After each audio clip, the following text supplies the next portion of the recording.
Kishi uyda ilon ko'rsa, uni o'ldirishi joiz emas.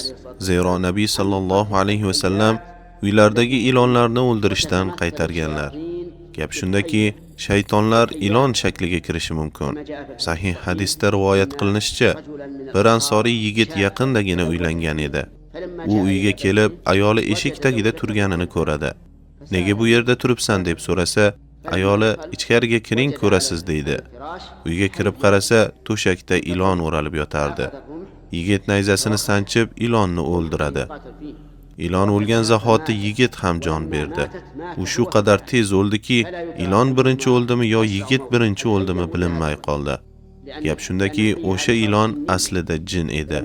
Yigit jinni o'ldirganda, jinning ahli o'sha zahoti yigitni o'ldirdi.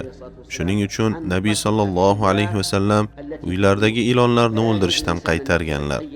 Demak, kishi uyida ilon ko'rsa, uni o'ldirishi joiz emas. Unda nima qilish kerak?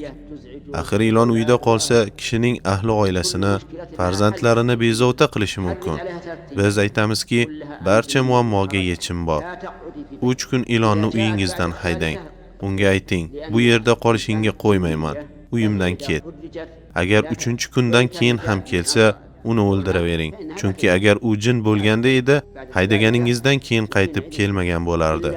Agar u shunchaki oddiy ilon bo'lsa, gapga tushunmay 3-kundan keyin ham qaytib kelaveradi. Shunda uni o'ldirish mumkin. Magar Rasululloh sallallohu alayhi va sallam ilonlarning 2 xilini istisno qilganlar. Unda ilonlar uyda bo'lsa ham o'ldiriladi. Ular dumi kesik ilon va 2 chiziqli ilon. Dumi kesik ilon deganda ilonlarning kalta dumli turi nazarda tutilgan. Bunday dumi kalta ilonlar uyda bo'lsa ham o'ldiriladi. 2 chiziqli ilonga kelsak, ulamolar mazkur ilonni orqasida 2 ta oq chizig'i bor ilon deyshadi.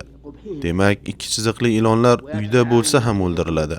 Chunki ular Rasululloh sallallohu alayhi va sallam aytganlaridek, ko'zni ko'r qiladi va ayollarning qornidagi homilani tushiradi.